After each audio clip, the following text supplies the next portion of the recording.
أعوذ بالله من الشيطان الرجيم. بسم الله الرحمن الرحيم. Assalamualaikum warahmatullahi wabarakatuh. Alhamdulillahi rabbil alamin. Wassalatu wassalamu ala asrofil anbiya'i wal mursalin Sayyidina wa maulana Muhammadin wa ala alihi wa sahbihi ajma'in, amma ba'du.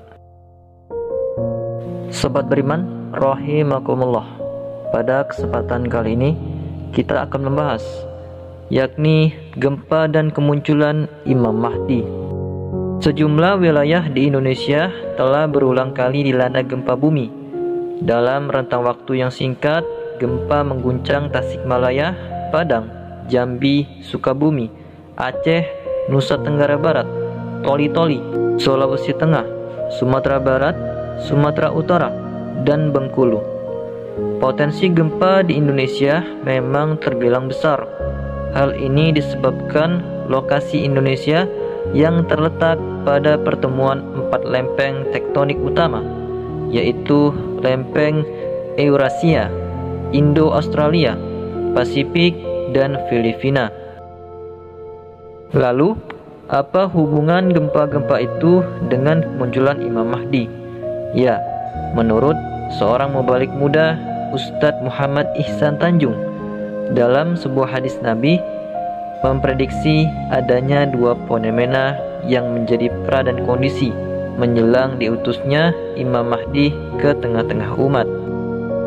Pertama, gejala sosial berupa perselisihan antar manusia, dan yang kedua, gejala alam berupa gempa-gempa yang berdatangan silih berganti.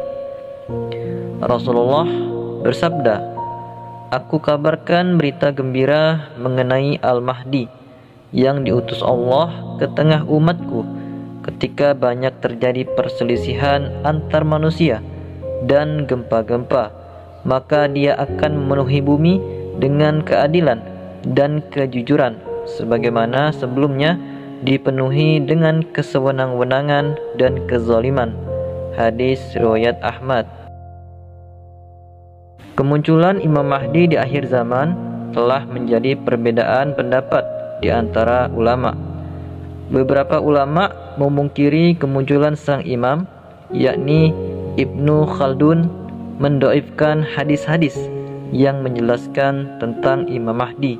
Bahkan dalam Sahih Bukhari dan Sahih Muslim tidak ada penjelasan yang secara jelas menyebut kata Al-Mahdi, meski ada beberapa teks hadis yang kemudian ditafsir oleh para ulama bahwa yang dimaksud adalah Imam Mahdi. Ihsan Tanjung pun memahami pendapat yang kontra tentang Imam Mahdi ini. Bahkan di tingkat ulama dan masyarakat pun perbedaan tersebut terjadi. Tidak banyak ulama dan ustadz yang setuju bicara tentang tema akhir zaman, jelasnya. Sedangkan dalam pandangan mantan Syekh Al-Azhar Abdul Halim Mahmud, penjelasan tentang Imam Mahdi terdapat dalam beberapa teks hadis. Bahkan hadis-hadis yang menginformasikan akan datangnya Imam Mahdi sangatlah banyak, sehingga mencapai tingkatan hadis yang disebut mutawatir.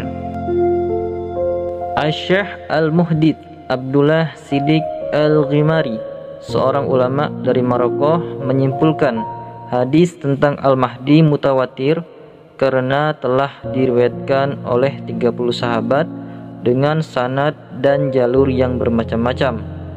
Diriwayatkan dalam kitab-kitab sunnah yang sahih, kitab-kitab Al-Sunan Al-Jami, Al-Munsannaf, dan lainnya. Hukum kemutawatiran ini ditegaskan oleh beberapa ulama, di antaranya Al-Sijzi, Al-Qurtubi, Ibnu Hajar, dan Al-Sakhawi. Jika orang mendengar istilah Imam Mahdi, yang terbayang di dalam benak adalah kepemimpinan yang adil dan kejayaan agama. Image yang kuat tersebut beranjak dari informasi yang bersumber dari hadis tentang kedatangan Imam Mahdi dan kejayaan Islam di penghujung zaman ini zaman menjelang datangnya detik-detik yang mendebarkan, yaitu suatu zaman yang penuh dengan kejadian-kejadian besar yang dengannya kemudian mengantarkan kepada suatu kejadian yang maha dahsyat, yaitu kiamat-kiamat akbar. Seperti dirilis Mansur Abdul Hakim dalam Nihayat Al-Alam wa Ashratu Al-Sa'ah, Imam Mahdi adalah orang yang dikabar gembirakan oleh Nabi Muhammad SAW bahwa dia akan muncul di akhir zaman, memperjuangkan agama Islam, mewujudkan keadilan, dan diikuti oleh kaum muslimin. Memimpin wilayah-wilayah Islam berasal dari keluarga Nabi, serta akan muncul di masanya Nabi Isa alaihissalam dan Dajjal. Imam Mahdi memiliki nama yang mirip dengan nama Nabi Muhammad SAW, dan nama ayahnya mirip nama ayah Nabi Muhammad.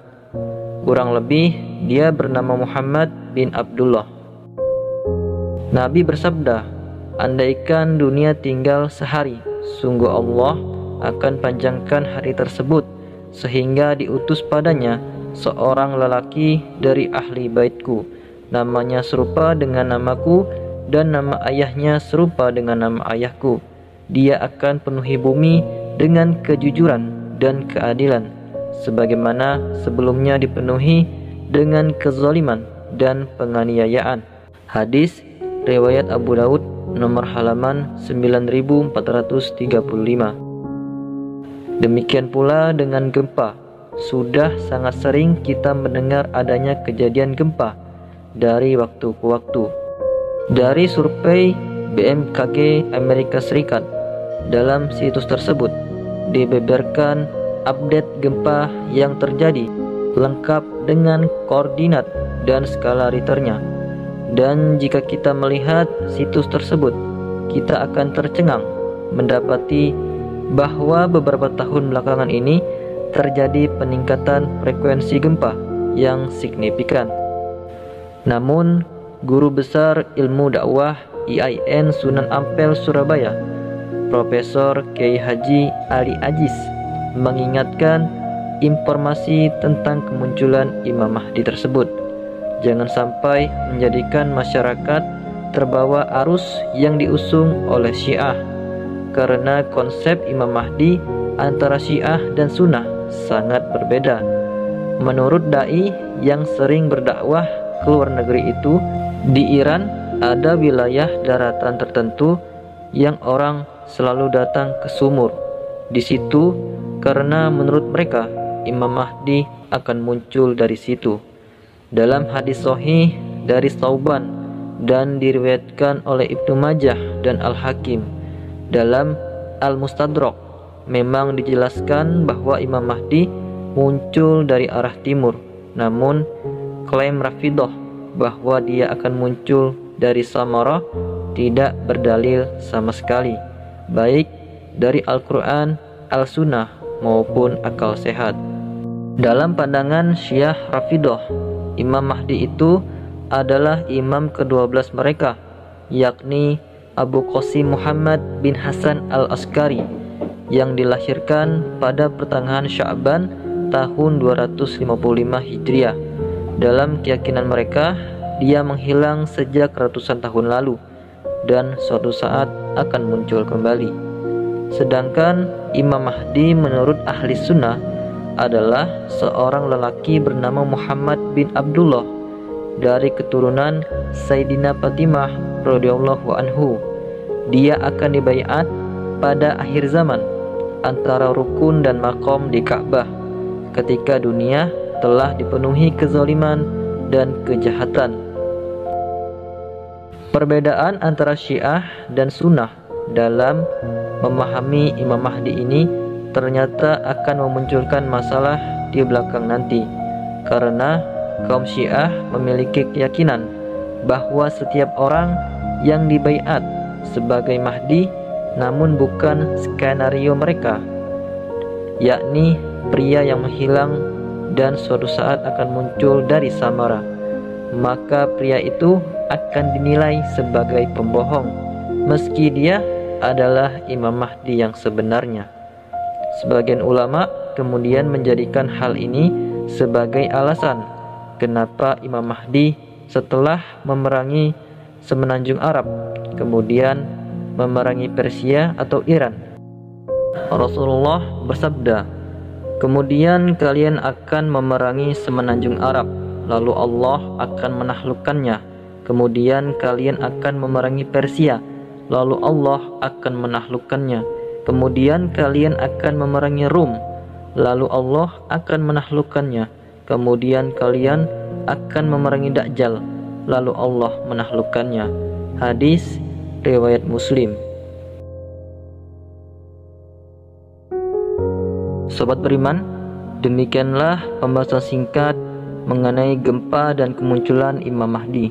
Semoga pembahasan kali ini bisa bermanfaat dan meningkatkan ketakwaan serta keimanan kita kepada Allah Subhanahu wa taala. Wallahu a'lam bishawab. Wassalamualaikum warahmatullahi wabarakatuh.